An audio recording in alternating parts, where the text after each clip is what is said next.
Good morning all. Today I, Dr. Neha Ronald William, will going to teach you about anatomy of kidney. The main organs of urinary system are two kidneys, one on the right side and other on the left side. They are situated deep on the posterior wall of the upper abdomen. Let me share you the diagram of the kidney. This is cortex, this is medulla, this is renal artery, this is renal vein, kidney, pelvis, ureter, cortical glomerulus, minor calyx, juxtamedullary glomerulus, major calyx, and capsule. Again, we go on the notes.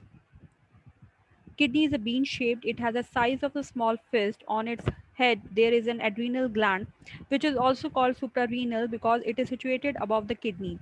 The front of the right kidney bears the impression of the part of the duodenum on its front, whereas the left one is crossed in front of the pancreas. Kidney consists of an outer cortex and an inner medullary portion. On the inner side, there are projections called pyramid and hollows called calyxes.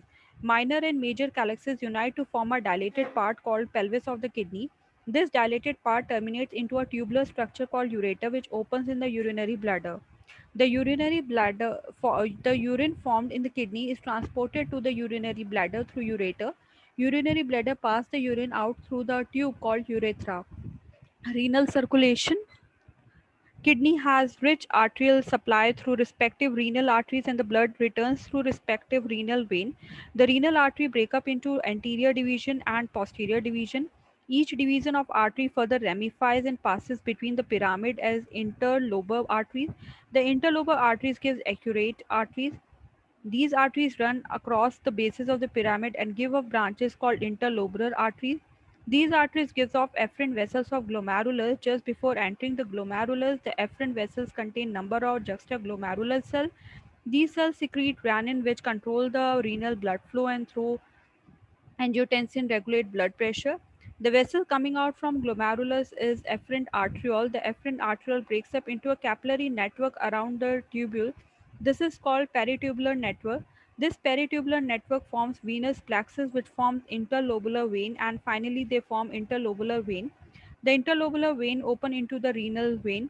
Renal portal system blood has to circulate through the tuft of glomeruli and also through peritubular capillaries. The through the peritubular glomerular filter, all the circulating blood must pass. Pressure in renal vessels run higher than in systemic peritubular capillaries. The rate and volume of blood flow is also higher. The nerve supply to the kidney is from the autonomic nervous system. Nephron. Structural and functional unit of the kidney is the nephron. There are about 1 million nephron in one kidney. Normally, all are not functioning. Each nephron consists of Bowman capsule, glomerulus, proximal convoluted tubule, loop of Hanley, distal convoluted tubule, and collecting tubule. Let me show you the diagram.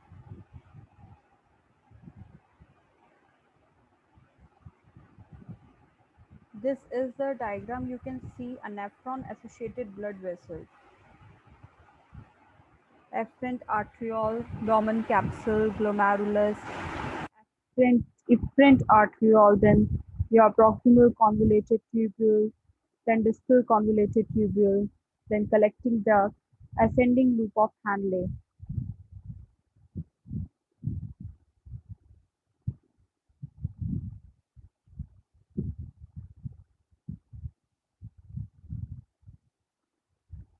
Bowman capsule, it is a proximal blind dilated and which covers up like a cap on the glomerular tuft so that the glomerular blood is filtered into the nephron. Glomerulus, it is a tuft of capillary with an efferent capillary coming in from the circulation and an efferent capillary going out into the circulation. Glomeruli act as positive ultrafilter. Deproteinized plasma is filtered through the glomerulus into the nephron. Renal tubule. Tubular part of the nephron is about 3.3 centimeter in length. There are about 2 millions of them in both kidneys. If they are put end to end, its length would be about 60 kilometers. Renal tubule has the following parts: narrow neck, first or proximal convoluted tubule, Hanley loop or loop of Hanley. Second or distal convoluted tubule, straight or collecting duct, duct of Bellamy. Neck, it is constricted and lined by a cubical cell. Proximal convoluted tubule, it is lined by a cubical cell. These cells are active and secrete some enzymes like carbonic anhydrase, etc., which help in maintenance of acid-base balance in the blood. Henle's loop, it is U-shaped tube and has a descending limb and an ascending limb. It resembles a capillary, but the loop is little wider than the capillary. It is constricted part of the nephron. Loop of Henle is important because it reabsorbs a number of important substances that are filtered by the glomerulus back into the blood. Distal convoluted tubules, they are lined by cuboidal cells. The absorption of sodium ion is under the control of aldosterone, which takes place in this part of the nephron. Collecting tubules, they are lined up by a cuboidal cell. Collecting tubules of many nephrons combine into one straight tubule. Duct of Bellini. This arises from the final combination of many straight tubules and finally drain into the apex of the pyramid of the kidney. Thank you.